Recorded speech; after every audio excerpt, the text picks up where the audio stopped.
you very much for the introduction. So I'm very happy to be here today and to see you all here. It's a very nice place. So it seems so. I arrived yesterday from Paris. It was a long trip. I had a very nice night sleep. So I was telling. So it seems that I'm good. But let's see how it's going on. In any case, actually, this lecture is for you. So if you have any question, anything is not clear, please stop me at any moment. Okay? Very good. So I'm going to speak about continuous variable quantum network. And I'm start to just present myself. So I'm work in Paris, in Sorbonne University and Laboratoire Cassel Bruxelles. So I'm part of the very big quantum optics group. We have a team on multimode quantum optics, and I led the sub-team that is about continuous variable quantum complex network. Here you have a picture, start to be a little bit old, with a bunch of people there. And when everything I'm going to speak about is all about these people, because everything I do is not things that I do myself. Well, we are right to what we do a little bit later. So this morning, I'm trying to just put the basis for everyone. So I'm by education, I'm experimentalist, but I really love theory too. So I used to work with theoreticians and also do some theory work. I'm going to speak about more tomorrow. So what I do in general, this is just to give you the idea what have been a bunch of buzzwords of stuff that I've been working about, and then maybe is also to understand what I'm going to do on the next days. So, well, I'm an experimentalist, so here you have a bunch of stuff that I use in my lab, meaning that I use nonlinear optics, pulse light, so the continuous variable is going to come today, what it means, few photon counting, and then also actually I love to put some kind of complex network shape scenario behind what I do. And why I do it? Well, I'm interested in photonic quantum computing with a bunch of things that are more closer to quantum machine learning, quantum reservoir computing. I also try to build something that is useful for doing quantum communication.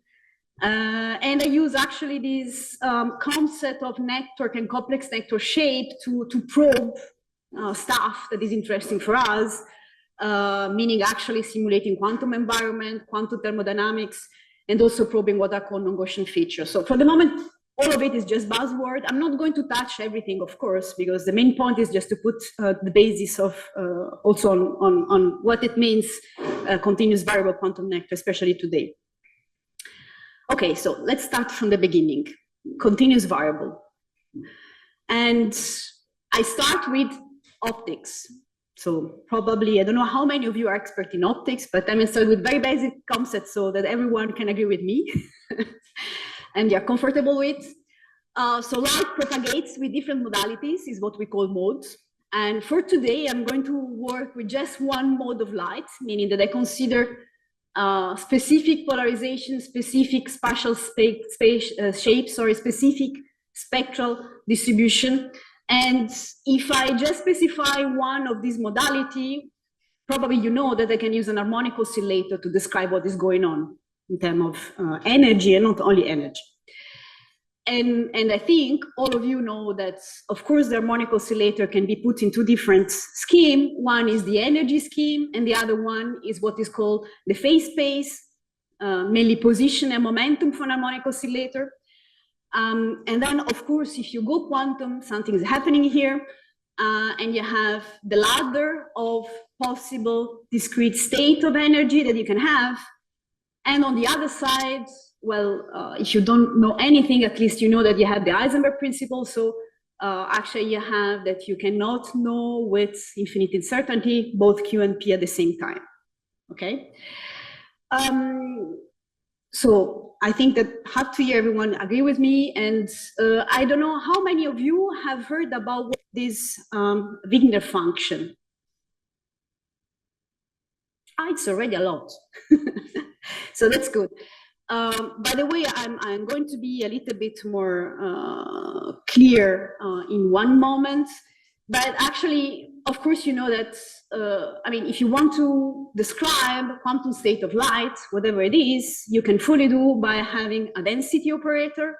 And here, actually, what I'm putting is the density operator that is represented with a density matrix in the Fock basis. So you have the ladder of Fock state, energy state for the harmonic oscillator.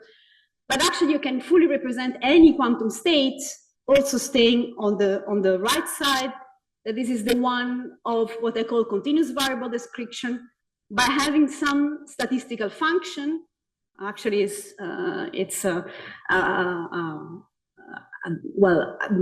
not fully a classical statistical function. What is the Wigner function that can represent actually the state, and you can use it to get expectation values in the same way you use the density operator on the other side.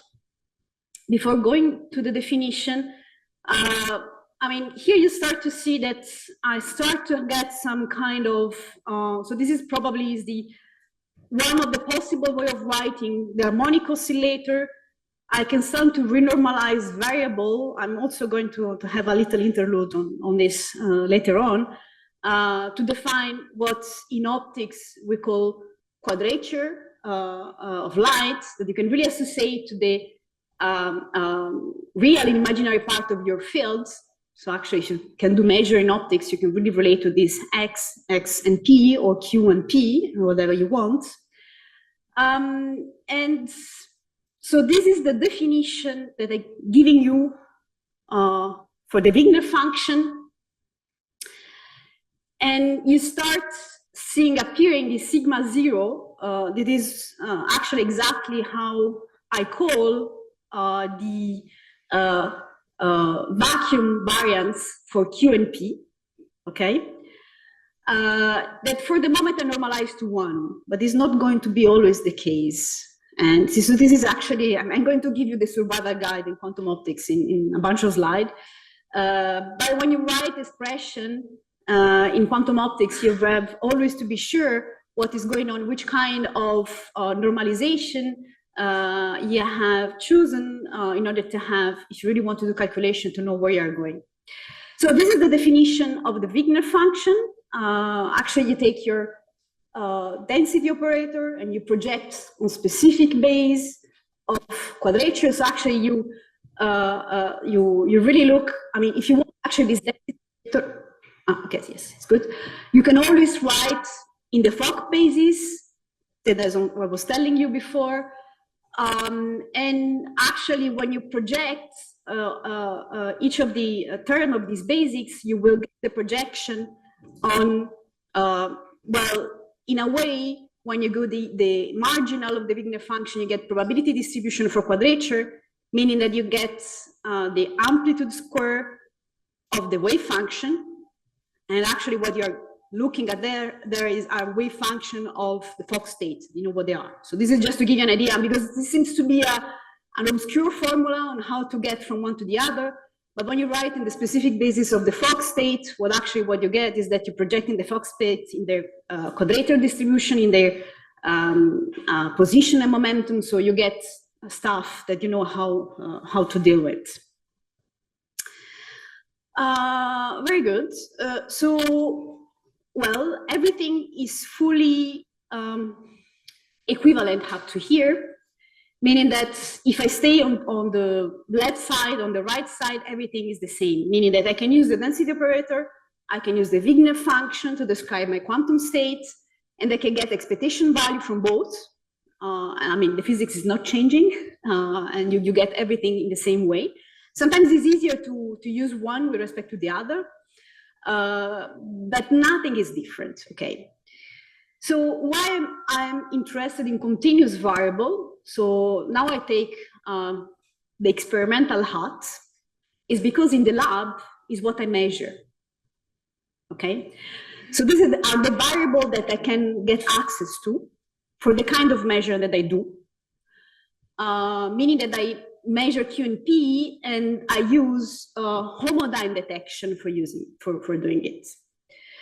Homodyne detection is interesting for several reasons. One of them is that I can do it at room temperature. So, I mean, if you stay in the quantum optic regime, Very often what you want to do is to count photon, and counting photon, now you have very efficient photon counter, but they often need to be placed at very low temperature in order to work, while here don't need it, and this is nice. Of course, it's a different kind of measurement. In any case, I assume that you don't know what it is homodyne detection. So I start from the very basics. So what it is, so actually you have your field. So, I mean, really you have to think about having, for the moment, one field that propagates in a specific direction with a specific frequency, with a specific polarization, and you make it interfere with a strong coherent beam, meaning that is a high power beam, that is exactly in the same mode, meaning you have the same frequency, the same spatial distribution. Of course, you don't have the same direction, they're coming to a beam splitter together. But the idea is that really you have a field that can fully interfere classically with the optical mode of the signal that you want to look at. That is your quantum signal. So there are a 50-50 beam splitter. And then actually the output, you have two intensity detectors, so two photodiodes. And you make the difference of the two photocurrents. And this is the homodyne signal that you get, okay? So if you look at it in the quantum regime, what you look are how transform the A and A DAG operator for the two fields. So of course we are in the, you consider that you have an harmonic oscillator for each of the modes. I mean, for the local oscillator and for the signal. So you have A and A DAG operator for both. And actually, so this is just the transformation that is given by the 50-50 beam splitter. And so now actually what you think is that the photocurrent are proportional to the number of photon that you have there, to the photon number. Actually, when you go from here to here, you have a certain integration, a certain time that is done naturally, directly by the photodiodes, actually, that are not very fast compared to for example, the time scale of light. So very often, actually, I use femtosecond light, meaning that I have pulses on the femtosecond regime that are far apart of 10 nanoseconds, for example. I mean, the electronics in any case cannot be faster than 1 nanosecond for the moment. So in any case, you integrate a little bit. And then actually you have some electronics here that is going to integrate more, okay? Meaning that is slower than the nanosecond scale that you can get from the photodiode. So actually going here from here, you have some integration. You can really think about having a photon number of a very specific time scale. And so here, I mean, everything is going on with the sound. I mean, I don't. I mean, for me, it's not a problem. It's just if yeah, I'm not. It's too much noisy, or for you, it's okay. Okay, very good. And so okay. So here actually write the photon number operator is A DAG A for both field that you find here and here, and then actually you do the subtraction, meaning that you take the difference between these two, and you see that actually it is proportional to the A DAG of what is called the local oscillator, is these strong fields, the A of the signal plus the A DAG of the signal A of the local oscillator. So then what you do is that you consider the local oscillator is a strong beam, meaning that the power is very large. So very often a lot of people tell us, well, you think that is a coherent state. I mean, it's not necessarily a continuous, a coherent state, sorry. But what really using this in this point is that actually the average number of photon in the local oscillator is very large compared to the number of photon of signal. So that actually you can in a way develop your halo as being the average value. So and then actually you call alpha halo. So I mean, if a coherent state, of course, it is the alpha of the coherent state. Plus a term that you're not going to consider. This is just this, let's say, this noise that you can have around the mean value. Then, of course, actually, when you are in a case of coherent state, you can really write what this is alpha low. Or you have that this is the amplitude and the phase because it's a coherent state. And so actually, yeah. Here you get this formula, And actually, again, this sigma 0 is nothing to do on a quantum operators. Again, is this variance that is linked to the variance of Q and P when you calculate them on the vacuum state. It's giving you a reference on what is going on. It's going to be clear in a couple of slides again, so this is going to come. Okay, so actually what you have here is that you can directly get the measure of quadrature and then statistics by looking at the homodyne signal. Okay, so yeah, I think it's missing just the no, it's okay. Also, actually, yeah. Sorry, there is something that is missing in this formula. So of course you have the alpha 0 here, but you also have the amplitude of the local oscillator that is appearing before. Okay, so this one you can call. I mean, the name that we use is QS theta. Actually, this is the quadrature of your field at a specific angle. I mean, what I mean, so you take the phase space that is represented here, then you have Q and P, but actually you can rotate Q and P in this phase space plane, and you get Q of theta. So actually these are just combination of, if you want, you can write Q d theta as Q cosinus of theta plus P sinus of theta. So it's the other way, actually, you just get a rotation. And you check statistic of this generalized quadrature, okay, by measuring with homodyne.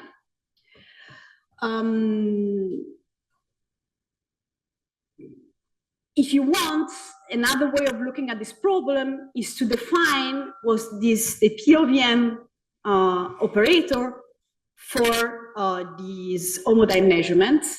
This is exactly the projector on a specific operator, quadrator QS, that is a generalized quadrature. So if you get the statistic for a specific theta, and this theta actually is defined by the local oscillator. What is this theta? Actually is the phase, mainly is the optical phase that you have between these two beams, okay? It's a relative phase. Of course, it's you that decides in this picture what is Q and what is P. Meaning that actually you can decide that the phase 0 is at a certain point. I mean, it's very hard to define absolute phase everywhere in optics. And then actually you decide that actually if you modify the phase of the local oscillator of pi over 2, how you do it? Well, experimentally you have a piezo driving a mirror on the path of the local oscillator, actually, and so you're scanning phases. And this is actually the way you actually drive this phase in your measurements. Okay. The other point is that where this alpha that is not appearing is very important, especially for experimentalists. Why? It's because it amplifies what you're measuring by this term alpha. And alpha is the amplitude of your local oscillator. So with homodyne detection, so imagine that you don't send anything to your detector, meaning that here you have the vacuum state, okay? So what you want to measure is the statistic of quadrature in the vacuum state. Well, you can imagine, I mean, if you try to put the order of magnitude, and I mean, of course, this order of magnitude goes a little bit as h bar everywhere, and other stuff over there. I mean, the values of this quadrature are very small. Okay, so then you want to get a macroscopic signal that you want to measure. So normally what you do is that the output of this homodyne is going either to a spectrum analyzer or oscilloscope. So actually what you're getting here is a voltage, okay? Because you're integrating over a certain time. And this voltage you should be able to measure. And this voltage is the one that is speaking about your oscillation of the field. So this voltage is proportional, so it's proportional to the quadrature they're measuring. Of course, actually, if you just directly get the quadrature value, they're very small. So you need to have this alpha that is not appearing here. Sorry, I'm going to change it for the slide that you're going to get, because it's amplifying your signal. Okay, and this is where actually you get access to values that are very small. Okay. Now I want to comment a little more this picture that is appearing here. That's I'm using to comment for telling you that, of course, you have a phase space, meaning that you have X and P or X and Y, depends what you prefer. And then actually you can decide what are these two axes. So any orthogonal couple of axes is going to work. You have just to choose your reference. And then actually you can also check what is going on in quadrature that are defined as a superposition of X and Y in this case.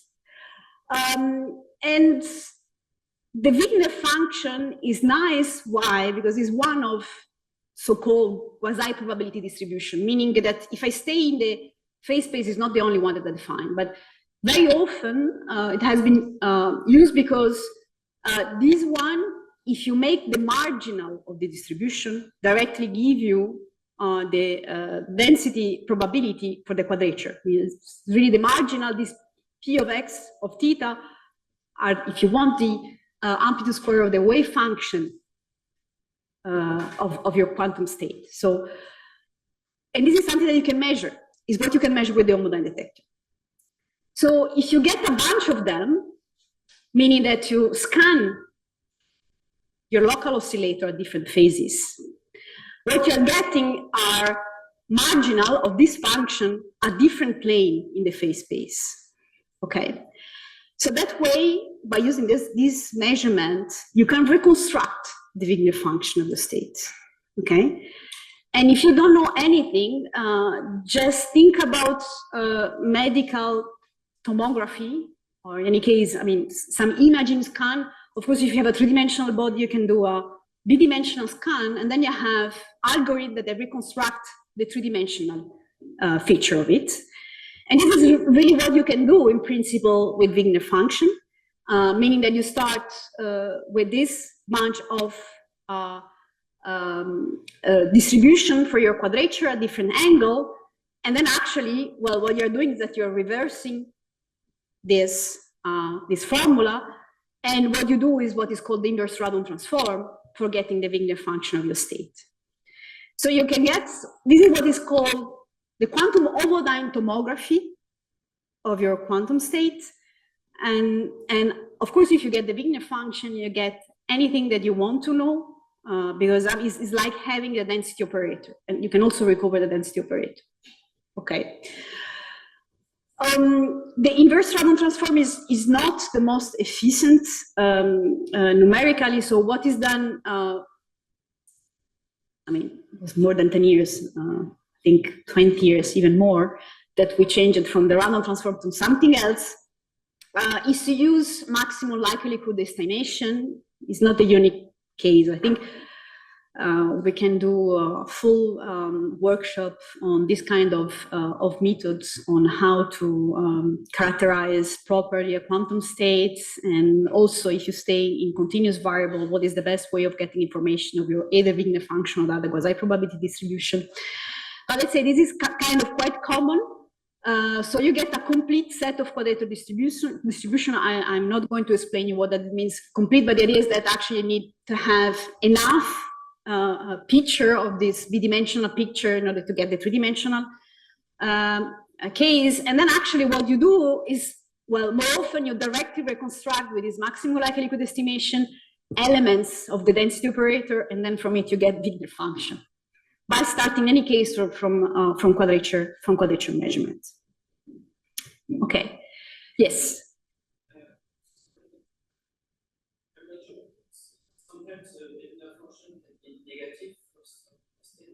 Yes, this is a very good point. I wanted to comment a little bit more later, but actually, yes, the Wigner function, I mean, the family of quasi-probability distribution are called quasi-probability distribution because are not classical probability distribution, meaning they are different. And one of the differences for the Wigner function is that it could be negative. And this is very often used, I mean, it's considered to be a nice resource. So you have results telling that if you want to have a system that cannot be simulated by a classical computer, you need to have negative Wigner function somewhere for your system. So especially in the quantum computing side is a resource that you look at, the fact of having negative Wigner function. In a very general case, actually, without looking at how you can apply and what are the resources that you need, is that really actually when you get this strange feature, is that you cannot interpret the Wigner function, for example, as being a classical joint probability distribution. In a way, this is also linked with the fact why it's interesting to have it when you want to have a quantum system that outperform a classical system. And especially if you have states where the Wigner function is fully Gaussian. So of course, actually, if you're just one harmonic oscillator, could be a very strange, very exotic quantum state. Any classical computer can describe it as far as we have information on it. So this kind of problem in quantum information became interesting when you have a lot of harmonic oscillators and a lot of systems that are all together, and then actually you have a Wigner function, multidimensional, the full system, and should be negative enough somewhere in order to get, but this is more on the scale. I mean, of course, actually, we're going to speak about networks. So you will see that actually you will have many harmonic oscillators around. When you have just one harmonic oscillator, you just consider actually this negativity of the Wigner function a feature telling you that the system is not classical. You cannot describe as a classical system, okay? And then actually, so this is, you can use other quasi-probability distribution. I mean, the most well-known are the Wigner function, the Q function, and the P function that you can define in different ways. So, for example, the P function is the one that allows you to diagonalize the system in terms of coherent state. So, meaning that if you use this function, actually you get the component of your state. So, probably I can write on the board.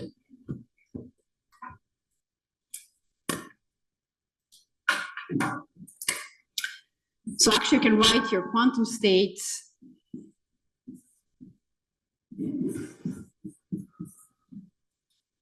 this way. Not sure, it could be that maybe there is some constant missing, but it also depends on the normalization you use. So actually in this way you see that you diagonalize the states in terms of coherent states.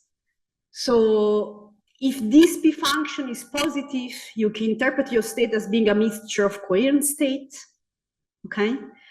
And I mean, you can define that this is a measure of your classicality or non-classicality condition, meaning that actually you tell that your state is classical when the P function is positive and well-defined. And is what I call, when I discuss with my student about it, is what I call a kind of ontological definition of what is classical and non-classical, that is fully different from more practical definition of this classical and non-classical, meaning that, for example, telling that you need a negative Wigner function for doing quantum computing. I mean, this is a more practical point of view. Of course, there is a big range of stuff in between, meaning that probably some of you is interested in quantum resource theory that you can define on each of these. I mean, starting from definition of what is a resource, a free resource or not free resource, given the positivity or negativity of this function, you can describe this resource theory and also find some practical application on the different, for example, quantum technology in photonics, for example, but not all. Okay, so this was a kind of long digression of it. I didn't expect to speak a lot about it, but if you want to know more, actually, I can also add some material tomorrow on this stuff. Yeah, I mean, this is also one of the reasons why people are looking a lot at Wigner function is because actually you would like to discover that the Wigner function of your state is negative, because then you can interpret it as a resource. Okay. The P function can be also not a regular function. So, I mean, for Fock states, is proportional to delta function. So, I mean, it's not only, can be negative, but even not really well behaved as a function. So you can give even more. Okay. Probably I didn't get a lot about what I'm telling, but going to give you some very basic stuff. So this is what I call the survival guides in continuous variable quantum optics. I think everyone agree with me that if I had a good definition of where A and a DAG operator of harmonic oscillator, the commutator is equal to 1, okay? And then actually have some kind of freedom in how you define the quadrature depending on this A and A DAG. Meaning that you use different normalization factor, okay? These are the three that are more common. So if you take books or article of people that do stuff in quantum optics and continuous variable, you'll get very often one of the three. So this one, for example, is the one where the expectation value of Q and of a variance of Q and P is equal to 1. And this is really what people that do squeeze state, vacuum squeeze like a lot, because you have a very specific reference is 1. So if you are above or below 1, you can tell that your state is squeezed. We're going to come on the squeeze state. This one is kind of historical, and you can use it to, I mean, for example, you can write your operator alpha. I mean, here I'm writing alpha instead of Q and P. And if you use this one alpha, that is kind of the reference for the amplitude of a coherent state is Q plus IP directly. You don't have any terms. This one is the one that is very much loved by theorists because it's symmetric between A and I think, I mean, now we have a lot of books that use this one. And actually it's a different way of normalize what you're measuring being an experimentalist, okay? So I can always send a vacuum state on my homodynamic detector, meaning the signal beam, I don't send anything, okay? And then actually I get statistic for what I'm measuring. And then actually all the statistics are normalized in a way that this should be equal to, I mean, if I take the variance of what I'm getting, 1 or 1/2 on 1/4. And this is defined the way I'm going on. A more elegant way of looking at it is sigma 0 that I start to use from the very beginning, meaning that you just tell that actually this sigma 0 square is the variance of Q and P in the vacuum state. And actually, I mean, you work by getting it around in your formula, okay? So it's not a big deal, but I know I have seen generational students starting from me when I was writing my PhD thesis, try to get stuff together, different article, different book that use different normalization. Sometimes you get lost, you don't understand the formula. I mean, it's not a big deal. It's just that you have to be careful on what you define. And then actually when you go to experiment, being an experimentalist, you always have a reference point, meaning that when you do homodynamic detection, you always start by measuring the vacuum. And so actually you get some variance for your voltage value. And then actually you will normalize them in a way that, I mean, the variance corresponds to the one that you have chosen to be the one for your vacuum state, okay? Very good. So here I'm giving you a bunch of picture of the density operator and the Wigner function for different states. So namely the Fock state, the coherent state, and the thermal state. And I've chosen the three of them in a way that I have the mean photon number, okay? So this is Fock state with n equal 9, okay? This is a coherent state where alpha square is equal to 9, so this is the mean photon number. And this is the thermal state with, again, the average photon number is equal to 9. And then actually you get the Wigner function of the three of them, the case of the Fock state, the state of coherent state, and in the case of the thermal state. And this is where I wanted to speak about the negativity, but it's good. We got this discussion before. It's very nice. And so here you see that actually it depends what you want to do. For the Fock state, it's very natural to be here. I mean, yeah, just get one element. Of course, it's very hard to get a Fock state equal to 9 from optical system alone, meaning that it's not mixed with other states, it's not mixed with vacuum states. So we'll have a bunch of elements here, but I mean, it's just a limited number of elements. Still, it's very interesting to look at it in the Wigner function, with the Wigner function, because I mean, you see that actually this is the 0, and you get negative terms. So here actually is where comes the fact that Fock states are non-classical and considered a resource because they get negative Wigner function. So remember what I have told actually, I mean, for Fock state, I mean, in general for a Wigner function, the integral on one quadrature gives you the amplitude square of the other, the probability distribution, so you get the wave function square. So if you remember what are the wave function for Fock state, I mean, you understand you have a polynomial that a mid polynomial that goes to 0. I mean, that the cross 0 term n times if you have Fock n state. For a coherent state, probably if I just have coherent state, so this is actually the density matrix in Fock basis. Well, I mean, it's not very convenient. I mean, in the Wigner representation is just a Gaussian, okay, that is displaced from the 0 value by the displacement operator, and actually you get that the center is given by the real imaginary part of alpha, and then actually, well, the weight of the Gaussian is exactly the one that you expect. You know that, I mean, the coherent state are minimum uncertainty state, like the vacuum state, so you get really this famous sigma 0 that you decide what it is. And for the thermal state is a Gaussian centered around 0. And how is large, it depends on how many photons you have in this thermal state.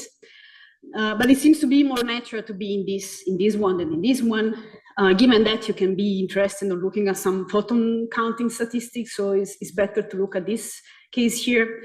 So I mean, this is just to tell you that these two pictures are fully equivalent, and not only that one is more powerful of the other in terms of describing a quantum state. Okay, so this is very important, okay? And sometimes one is more practical than the other. It depends which kind of calculation you want to do. It depends which kind of measurement you do. So, I mean, if you do measurement of quadrature, sometimes it's more natural to be here. If you do photo counting, sometimes it's better to be here. If you do calculation, depends what you're interested with, and so on. Okay, this is the point of view, is the quantum optics picture, what you can describe.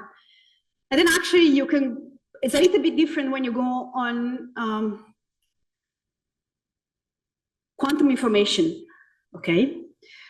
Meaning that you can decide to use as observable, as variable in which you want to embed your information, either a discrete or continuous, okay? And it depends how you devise your way of putting information on this variable. Okay, I start from the very beginning, giving you a little review on what is actually the difference between these two. I mean, historically, how have been set, but it's not the unique possibility. So in a very basic way, on one side, you have the discrete variable encoding, whatever it is. When you go to optics, very often is that you're speaking about number of photons on one side, but it's not a unique possibility. On the other side, in quantum optics, you speak about quadrature. So on one side, you have the superposition. On the other side, you have also the superposition. So you start by defining a set of quantum states that are the one where the value of the quadrature is given, and then actually you write superposition as an integral. So this is a very formal way of writing actually continuous variable quantum information. You need entanglement, of course, if you want to do something interesting. And on the right side, so this is kind of approximation.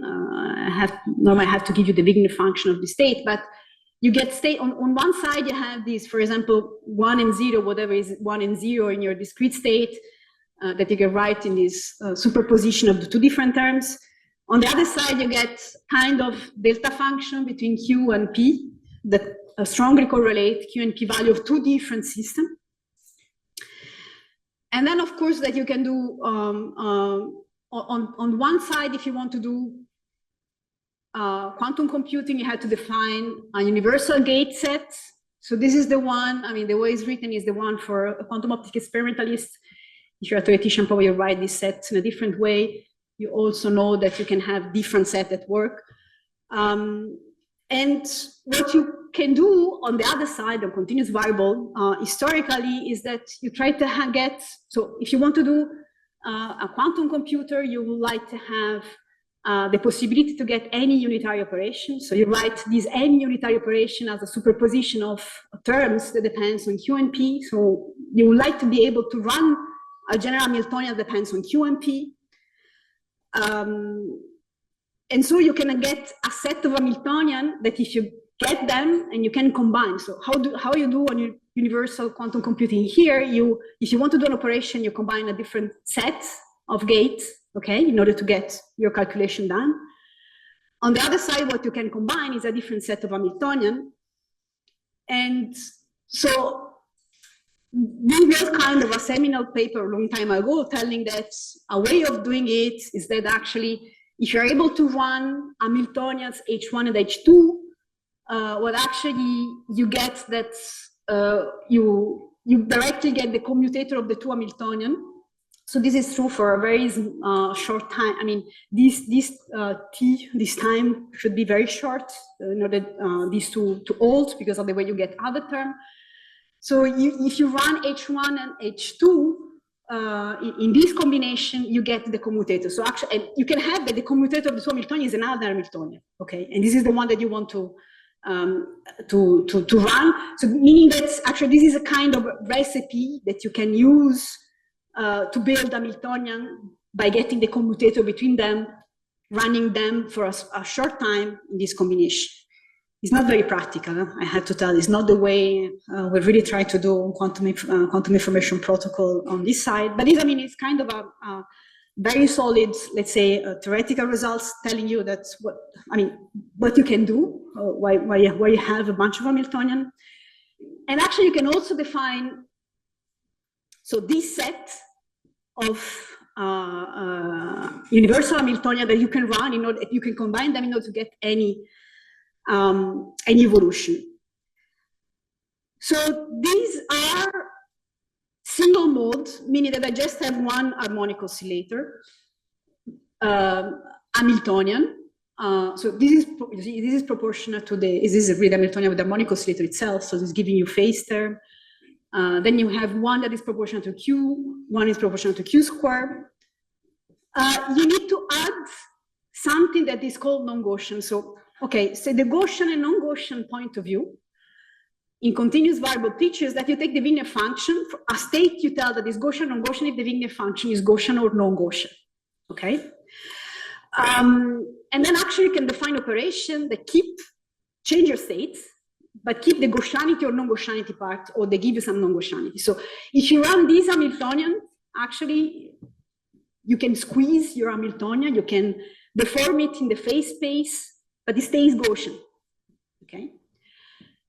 In this case, no.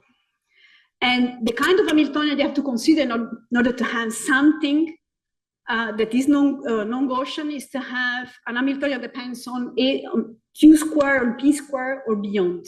So up to the quadratic term, you still have Gaussian effect. Okay. And then also you need something that's can have two modes that speak one to each other. So in the same way here you have a C0, for example, if you consider photonic qubits, you like to have a gate that keep two photons and is able to make them speak each other. And this is actually just, I mean, you write Q1 and Q2 because this is the Q1 for one mode and this Q2 for another mode. And the definition, how you define these modes, it depends which kind of system you're considering. It could be two different fields with two different frequency. Is the way you multiplex actually your system. Could be two different spatial paths. It's very much used to. Could be for two different polarization, but okay, the space to explore is less large. Now, if I take the experimentalist point of view and going back to physics, yeah.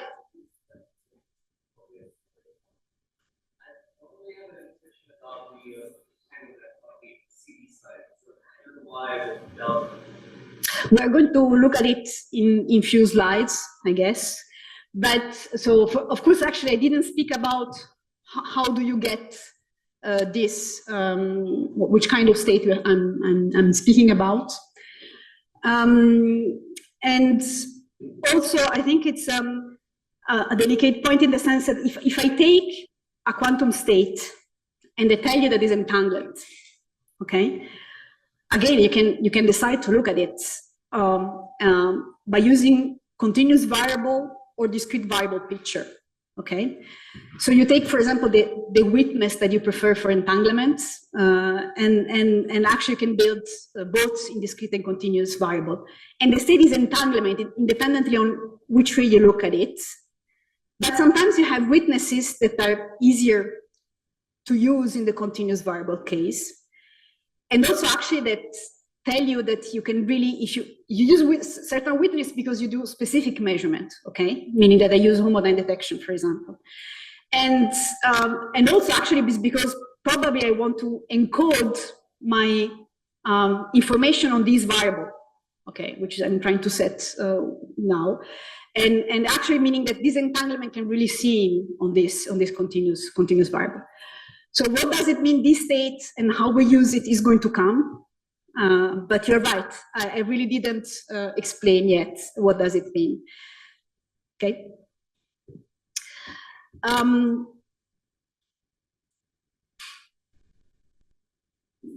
So if I take quantum optical system without doing anything special, and I try to use them for implementing, actually, one of the two pictures, okay? Where it's kind of known that this is a two-photon gate, and having a two-photon gate is hard. You have a lot of very smart scientists that got it. I mean, it's more easy now than 10 years ago, but it's hard to do, okay? And is the entangling gate, okay? So you can also, I mean, speaking about C0, you can write CZ with 2 Amagar gate, so it depends, I mean, but I mean, it's really the fact that you have two photons that speak together in optics that is difficult to have, okay? In this case, what is difficult to have is the non-Gaussian part. And you see, actually, the way I introduce this set is that the non-Gaussian part comes in one mode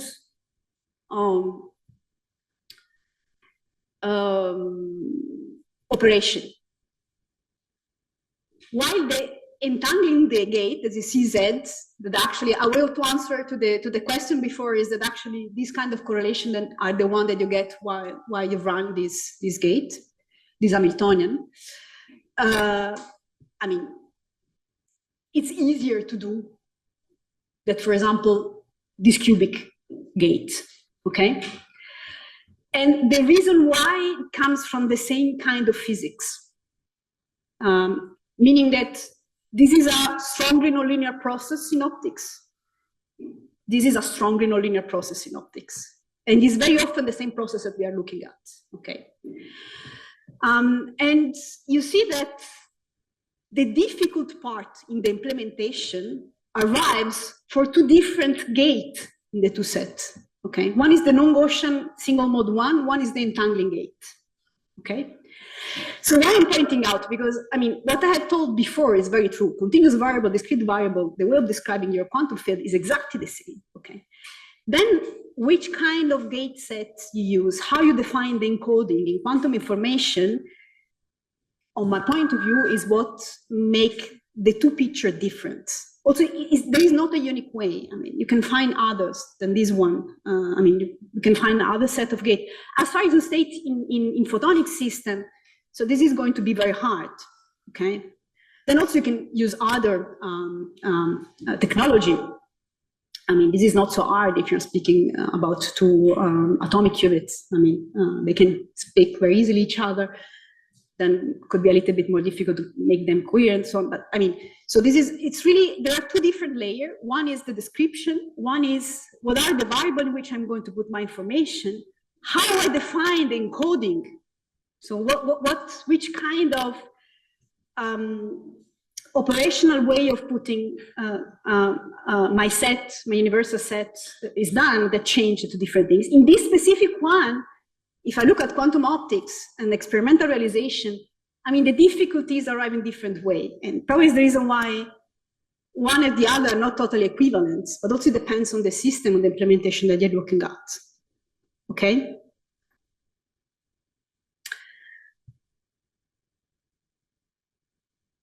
Of course, you need a lot of them, both sides, if you really want to do something that is interesting. And I'm even not speaking about error correction, fault tolerance for the moment. So this is kind of an historical overview of how you can put information on continuous discrete variable, and what you mean with it. And then actually, I mean, the research is going on, and you have also different way to implement also the fault tolerant parts, and of course, actually, the fact that you have to scale the system. And I'm going to give you a little bit of the state of the art later on it. But I mean, I don't really want to. I mean, this is not. I guess this school is not about full classes on quantum computing on this specific system. So this is just to give you a little bit also the historical way of building and telling that it's not the only one. You have something that goes beyond, but it really have to be careful how do you build the way you embed information in the two cases. Another point, because I'm going to speak a lot about it then in the way of building the kind of network that I'm using for my protocols, is that this is what is called the circuit model, meaning that you have gate.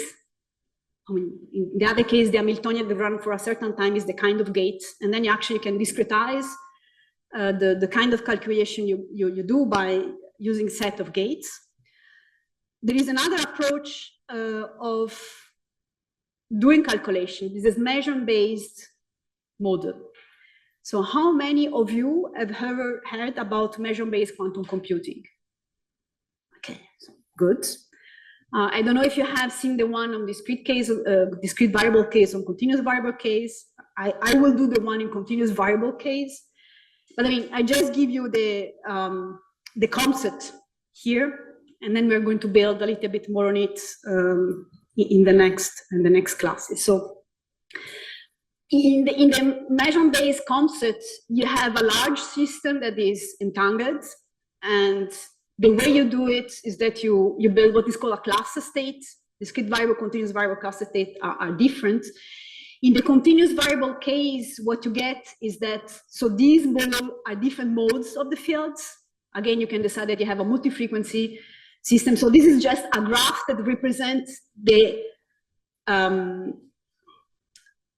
entangling gates that you have applied between the modes, meaning that you take two different modes and you apply what I have told before, the Seaside gate, okay?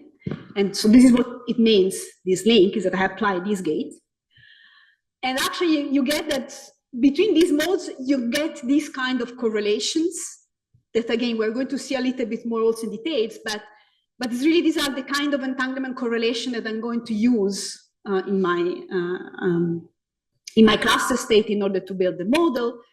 And then actually, well, how it works. So this is very common way. I mean, it's just the concept that you can both apply in discrete variable and continuous variables, that you have an input, an output, you do measurements, and actually you do sequential measurements, and the way you apply the following measure depends on the results that you got in the previous one. You destroy by doing it this class state, and what you get at the very end is that you have teleported your initial state to another node, but in this teleportation, by doing measurement, you also have applied a specific unitary operation.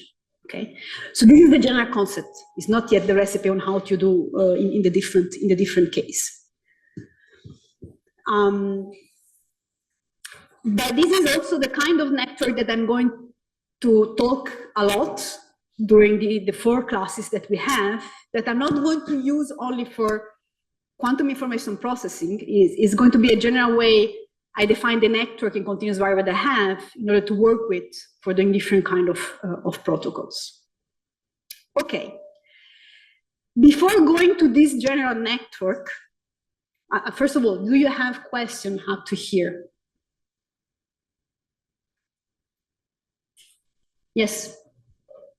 How feasible it is to create this class? This class state. So the one in continuous variable has been created up to millions of nodes. The one in discrete variable photonic state, the record is the one of 14 photons in the group of Gerd Rempe. And I mean, okay, wow, continuous variable is very nice. Yes, it is. I mean, it's one of the reasons why actually it's really natural for continuous variable to work in this regime, but the class state in continuous variable is a Gaussian state. So it's very nice, you can use for a lot of stuff. If you want to do quantum computing, you have to introduce the non-Gaussian part, but this is the difficult one. In the discrete variable scenario for protonic state is already non-Gaussian, because I mean it's done by single photon that you can tangle one each other, and this is the reason also why it's very hard to go beyond the 14 photons, but it's already non-Gaussian. So I mean, you see, actually it's a lot. So again, the difficulty is appearing in different. So this is a good example how when you want to experimentally implement, this structure is supposed to, I mean, why we do the measurement-based scenario, because we think that this is easier to do practically, meaning sometimes it's easier to get this large entangled state and then using the measurements that are easier to do for doing then implementing the circuital case. Still, actually, I mean, this structure for a single photon is a little bit harder to do, but you already get the non-Gaussianity needs that you need in order to do stuff. And here you already have done the C0 CZ gate for single photon in order to get the gate, okay? So it's a different resource than the continuous variable class state, where the non-Gaussianity is not there. And I'm going to speak how to generate them and what is the definition later on. But before going on the network that I want to use this class state for doing stuff and also to see how we can use in different quantum information protocol, I want to review very basic continuous variable protocol that probably you have seen during this day that you have studied in the discrete variable regime to put a little bit the difference between the two different words. And I will start by the CV QKD and going to the CV teleportation, okay? Okay, continuous variable quantum key distribution. I'm not an expert on it, in the sense that, I mean, QKD, probably I have a bunch of experts around, is a very mature field with a lot of stuff, a lot of results. And I start by giving you a picture on what you should look like if you have an expert. I mean, this is a note that I took a long time ago when I wanted to understand what is a QKD protocol. And of course, I think here around, I mean, even a bunch of you is more expert than me on what does, I mean, yeah, it's not very much visible. I'm going to read a little bit on it, but by looking, PhD manuscripts of some of my nice colleagues from the Lipsis lab in Sorbonne, namely Eleni Diamanti and Frédéric Grossens, that there were a bunch of people that did very similar results on this field. And this is general. I mean, it's not for a CV in the fact that, well, at the initial point, you need to have a quantum system. That is the raw K, then you have to do the sifting. So I put the translation on French on how you could, because I had to discuss with some French student about it with this tamisage that is kind of very elegant way. Then you have the error correction. And these actually, you need to have some security requirement. You need to characterize very well your source. You need to have the estimation of the error rates. You need to do a lot of theory depending on the case you are, and you have a shrinking factor of your key. You have a private amplification, and at the end you have the secure key. I think a lot of you is expert on one of these parts. I'm not at all, but I mean, just to tell you, I'm aware that, I mean, QKD, there is a lot if you really want to do in the practical way and how it's done today. But I just want to give you the basic concept this behind continuous variable QKD, okay?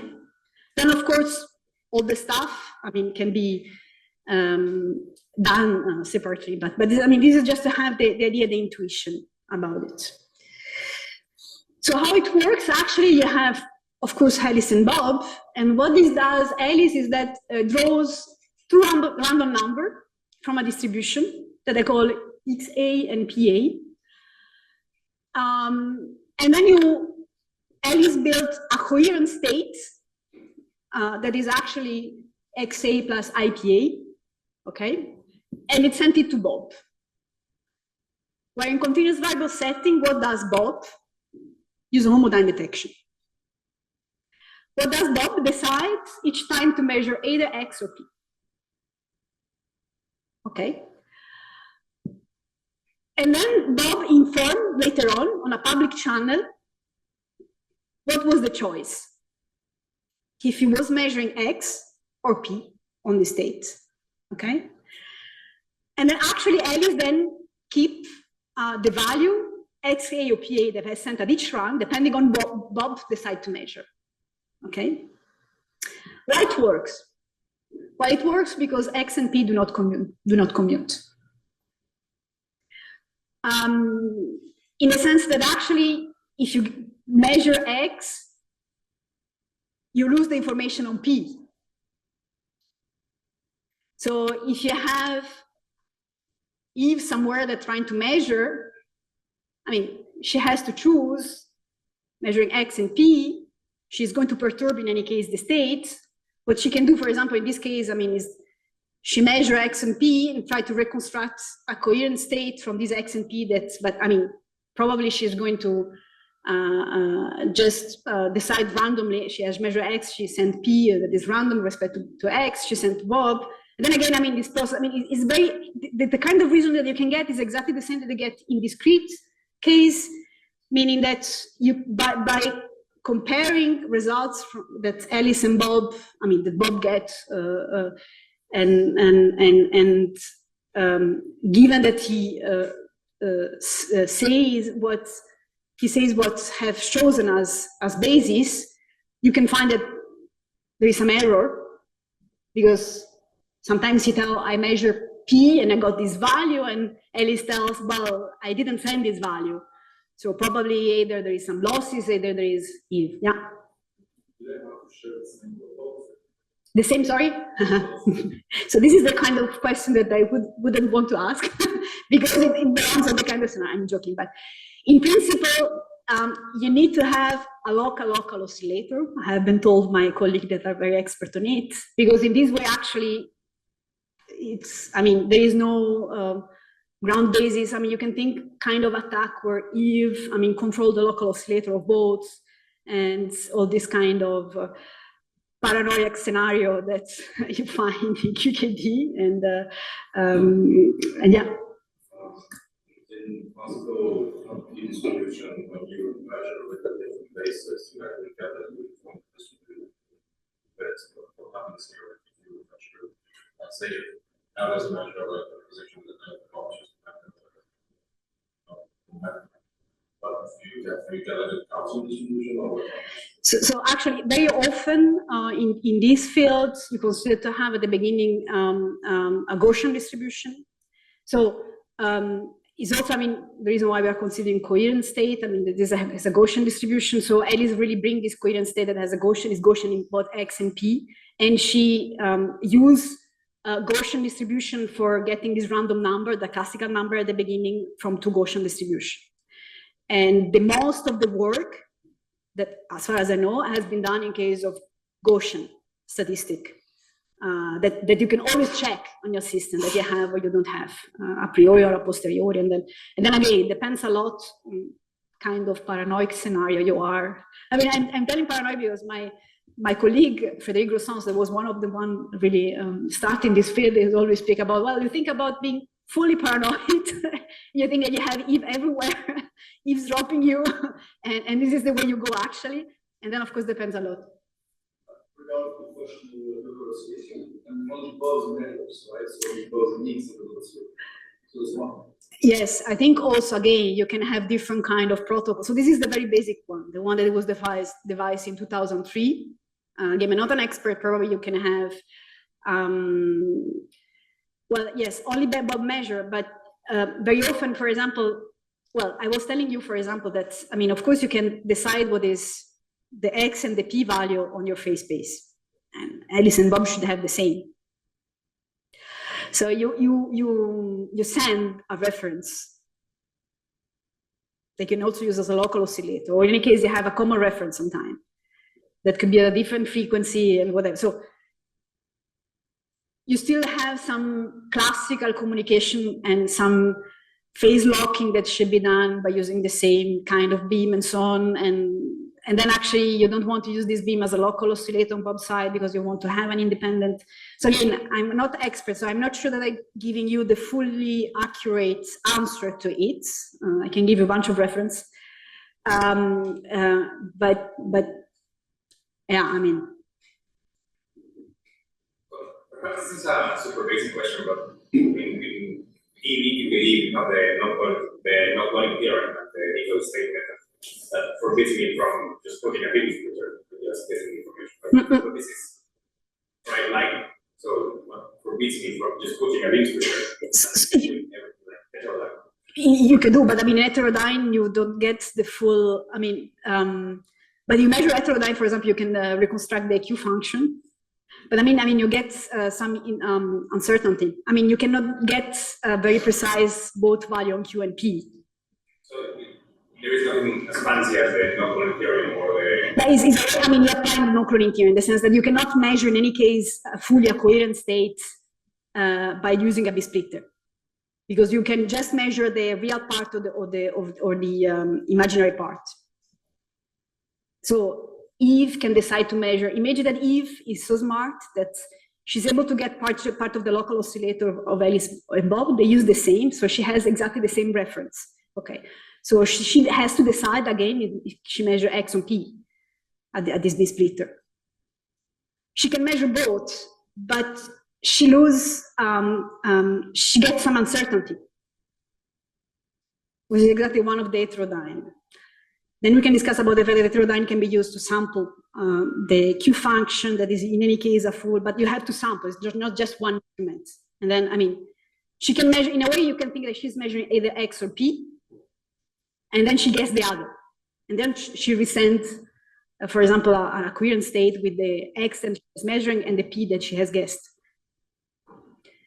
Again, I'm not an expert on the kind of attack and so on, so probably my answer is not accurate. But it's really the fact that, I mean, X and P, you cannot get the full. So, I mean, I think also with a discrete qubits that you send, actually, of course, if you just do a measurement, I mean, you project on one of the projector, actually, you get some information, but with just one measurement, you cannot get the full qubits.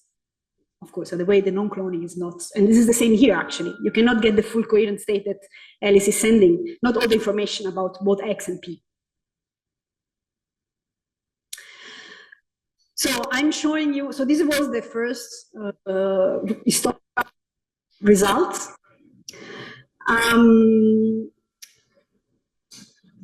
And okay, you have a bunch of optics on this scheme, but you have Alice and Bob's side. Here you have Alice that is implementing this signal using electro-optic modulator. So this is, I mean, if you know how it works for classical telecommunications, so the way you really encode the signal, that's you decide a specific frequency at which you encode a specific amplitude and phase. And this is the way actually it works with electro-optic modulator. On the other side, you have Bob so you see actually the local oscillator come from the same laser. So this is not a local oscillator that is implementing the coherent state. And then these are the kind of results that you get on Bob and Alice measurement that you see they are correlated, more or less. This was the very first historical result.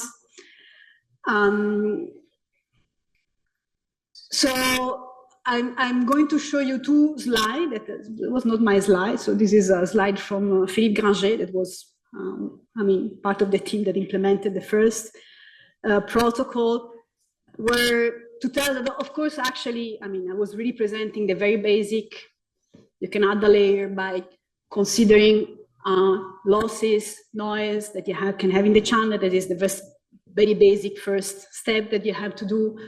You look at this kind of Gaussian modulation, the distribution of the phase space of the value that you choose. You consider that you have a channel added noise. And you do, of course, theory on how you can get mutual information between the two. You consider that they are in a Gaussian distribution. So it's kind of easy to have the calculation of the mutual information between Alice and Bob. It mainly depends on the signal to noise ratio variances. And you can build what you know, actually, that you're expert on QKD, the kind of secret key rate, and also the looking at different bounds for mutual information and so on. So meaning that is a full field. Of course, I'm not, and I'm not the expert. So I just wanted to give you the initial idea that, I mean, it's really linked on how we go from discrete to continuous. This is, for example, a more recent, still kind of old, it's more than 10 years ago, implementation that is done at telecom wavelength. Alice and Bob are farther away, you use fibers, and I mean, it's still kind of old compared to the recent one. And again, it's a full field that has developed a lot, and you have all the possible scenario on kind of attack, paranoid, and so on, okay? Very good. I think I'm going, if you're not dead, I'm going to start to speak about the teleportation protocol. If you're dead, we can stop now and come back after a little pause. It's up to you. Me, I'm fine. I slept well. So I can continue a little bit. It's okay for you? Okay. Don't be scared about telling it, because I want you to be, well, to have some energy. Yeah? So, okay. Very good. So, continuous variable quantum teleportation. This I know a little bit better than CVKKD. Of course, I guess you're not surprised if I'm telling you that for doing some quantum teleportation, you need some resource and that you need some entanglement. So we need to build the entangled resource. So in order to build the entangled resource, we start by looking at squeeze state of light, first ingredient. So what does squeeze state of light? The state where you take the vacuum and you squeeze, you say space, meaning that you reduce the variance of one of the quadrature while you increase the other one. this is a bunch of formula. So, I mean, what you can do is to take the squeezing operator and apply it on vacuum state. I'm speaking about squeeze vacuum states. You can apply the squeezing operator to any state you want. You can have squeezed coherent state, you can have squeezed thermal state. So I'm restricting myself on squeezed vacuum state.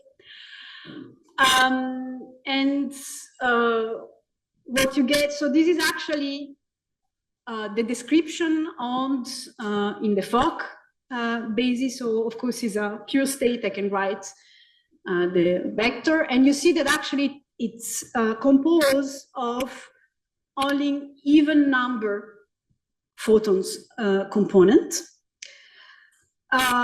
If you look at the phase space, actually it's exactly what it is. You take the Wigner function of the vacuum and you squeezed on one direction. Okay, and actually what you get is a Gaussian Wigner function where, for example, you have squeeze by S. This is very often used as the letter indicate the squeezing term, the variance of the vacuum. Of course, in one direction, the other one you have 1 over S.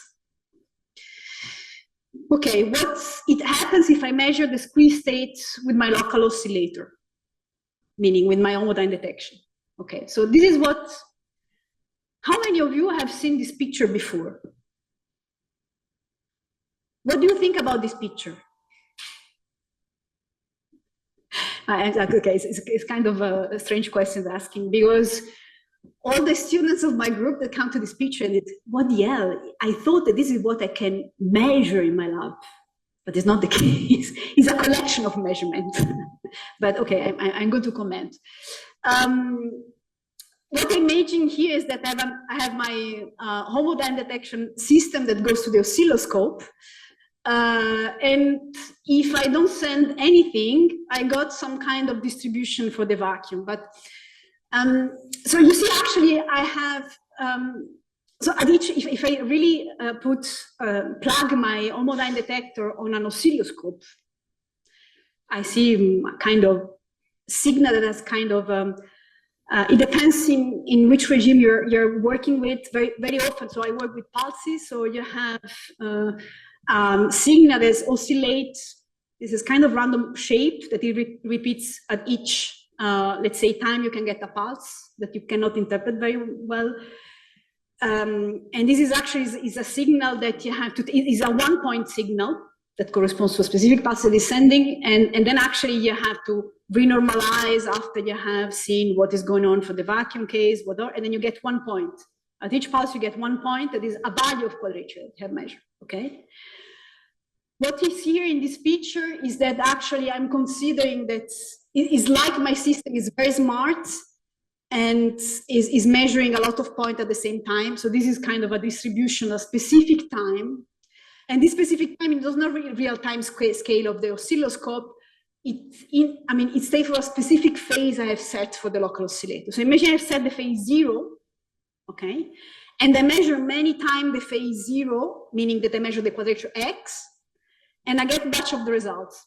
So I get, for example, let's say this bunch of points here. Maybe I can use I got a laser, so I can use it. So you get this bunch of points, for example, with a certain variance, okay? And actually, if I send the vacuum and I do for any different phase that I set on my local oscillator, I always should get the same, okay? And this is actually what sets my famous sigma 0, so the variance of the quadrature. If I do it for a squeeze state, this is what I should get, meaning that there is a specific phase at which you see that the variance is smaller than the variance of the vacuum state, okay? So very often, this is also a note for experimentalists that want to go in the lab, when we produce squeeze state, is that we don't really use the oscilloscope from the very beginning. We use what is called a spectrum analyzer. And in the spectrum analyzer, actually what you measure is something that is proportional to V squared is the voltage that come out from my homodyne. So you're directly measuring the variance of the signal. So the spectrum analyzer, it gives you the power, the spectral power, meaning that it gives you, in principle, so it depends how you use, but I mean, you switch on, you have a scale here that is a frequency. I mean, at different time you have different frequency, electronic frequency, that is the one that sampled the spectrum analyzer. You normally put your spectrum analyzer in what we call the zero span, meaning that you select a very specific electronic frequency at which you are looking at. So this axis, it's time now, because just looking at time. And in this time, what you do, you change the phase of the local oscillator. You scan the piezo that you have in the local oscillator. So in this case, you send anything. So normally what you have here are dBm. You use decibel to measure. I mean, it's in decibels, in the logarithmic scale, what you're measuring the variances. If you send the vacuum in your homodyne, you just get a signal like this. And then if you send the squeeze state, and it's a very good one, you get a signal is like this.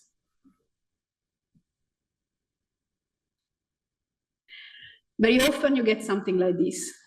Sorry, I can put on this. Let's say that you get something like this. Okay, so we go in the, let's say in the perfect case, no, I don't even do.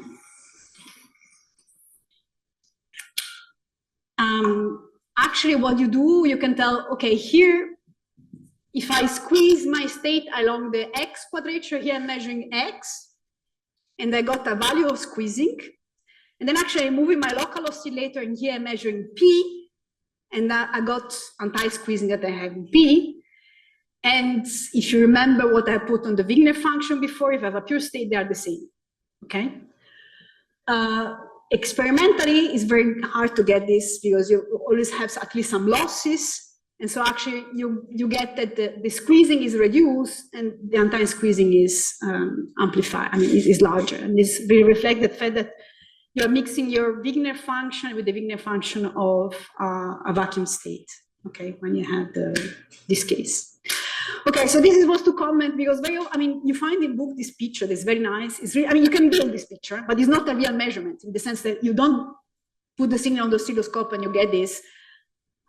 You have to treat the signal on a window of oscilloscope at each time. You know that, I mean, for example, I mean, in a pulse basis, it's very clear.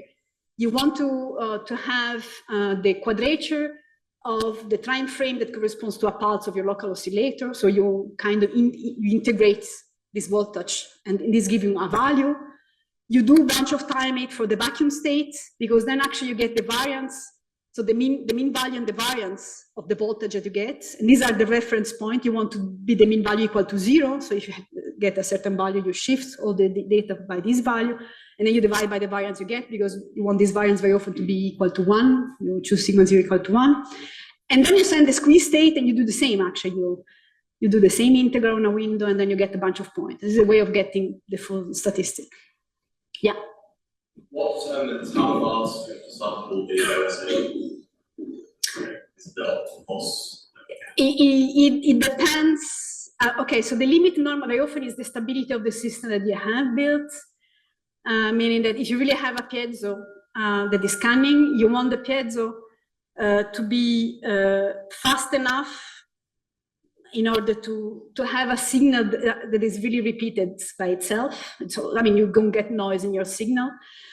You want it to be slow enough that you really see the maximum. Of course, actually, if you spend a lot of time on these points, you're more precise about the squeezing that you get. And then, of course, actually depends on the, of course, I mean, I always speak about pulses repeated every bunch of megahertz. So, I mean, it depends also on the scale that you have. A more stable way of doing it, I guess now in, let's say, more recent experimental setup is that you don't scan anymore by using, especially if you are in a telecom regime, telecom wavelength, you don't scan anymore with a piezo, you scan with a electro-optic modulator, FPGA. So sometimes this is a little bit, of course, is more stable than getting something mechanically moving.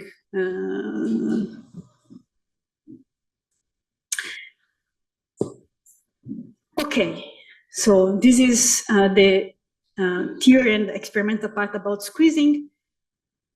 How I can build an entangled state that I can exploit in continuous variable regime? Well, I take two squeeze states that are squeezed along two different directions, meaning that if I can really do this measurement, I was telling you that it's not a real measurement, so meaning at the same phase, for the two states, I have on one case the squeezing, on the other case the anti-squeezing. And then I send them on a 50-50 B splitter. So I have the two squeeze states arriving on the B splitter. What I can do, again, actually, when I use B splitter, it's very common that you look at what is going on to the operator. So I didn't put hat, but these are the quadrature operator. The same way you can look at the AA DAG. I mean, you use the Heisenberg picture of looking at what is going on for your field. So you can fully describe. So here I'm speaking about operator, of course. So I have that on one side, the quadrature of one field coming has this e to the minus r or e to the plus r term that multiply to the one that you can have for the vacuum state, okay? And I didn't speak yet, but this actually I'm writing because I get, what I have done is that I found the Hamiltonian that corresponds to the one of the squeeze operator on my system, and I have applied it to the vacuum state. And so I have some kind of input-output relation between what is before and what is after. I have run this Hamiltonian, so before I have the vacuum, after I have these, and so I can really write what is going on for the operator. So on one side, I have that is squeezed along X, on the other side we squeeze along P. I do the transformation, so this is written for just the X value, for the P value is exactly the same. I use fully real metrics for the B-splitter transformation. I think I can also spend, I didn't decide to do, but this is also, I mean, the way you define the B-splitter, you can also have different way. I mean, the minus could be here. You can have imaginary term. It corresponds to real optics, the three of them, but they're different elements. I think this is kind of discussion about this. In any case, choose one and keep the same for all your calculation is better. And this is actually what you get at the output for the quadrature of the two output. And you can write some differences of the X and P operator at the two outputs. Okay, so I'm coming to answer to your question a little bit. So what is going on? You see that at the output of the splitter, you have the difference. So given the way I have choose which one is squeezed along which direction, P out 1 minus P out 2 is equal to P0 is the one of the vacuum times E minus R. And then also I have that X out 1 plus X out 2 is equal to X0 e to the minus R. Okay. So imagine that I can send this squeezing factor to infinite, but actually I can consider that I have delta correlation between these two. Meaning that if I take my homodyne detection and I measure P1 and P2 at the same time, now I can do, they're two different fields, okay? And I put a local, at the output, I put a homodyne detection here, homodyne detection here, and I measure simultaneously value of X and P, sorry, of P, in this case, of both, okay? Well, I will see that they're strongly correlated for the two. So in principle, if the squeezing is infinite, of course this cannot, but I have a perfect correlation, okay? And I do the same for the X value. Well, if R is very large, I get strong correlation between the two, okay?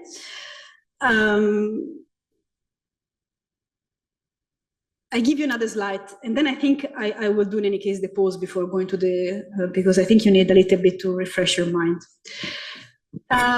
So this is the way I picture what is going on.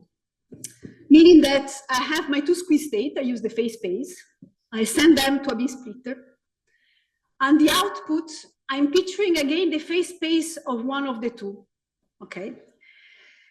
So if I tell you that the two outputs are entangled, okay, if I trace out one of the two systems with respect to the other, what do you expect to get?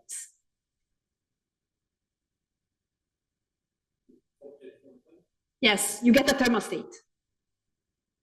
Meaning if I don't do anything special and on one of the output, I do iodomidine detection and I fully characterize my state, I reconstruct the Wigner function, I get a thermal state, okay? And the same on the other. But if I take simultaneous measurement of X and P, I find correlation.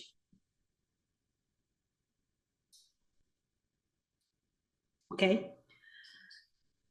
And these are the correlations I want to use in my continuous variable protocol later on. But I come back to the comment that I did before. Of course, this is an entangled state also if I look at it in the discrete variable regime. This is what is called the two-mode squeeze state. But I get it's fully correlated also in the photon number. I will describe it a little bit more because I will describe also later how we get these states, okay, experimentally in the lab. But I found correlation in photon number of these states. So, and this is also something that I can use to build some other witness based on photon counting. But I measure with homodyne, and I want to build a protocol that uses homodyne for looking at teleportation and use the correlation in X and P of this state for doing the teleportation. But I think we do a pause because to set probably a little bit before going on to the teleportation. Do you have any urgent question before the pause? Okay, very good. Yeah, 30 minutes, no? Is the okay, very good. I mean, you tell. Okay, very good.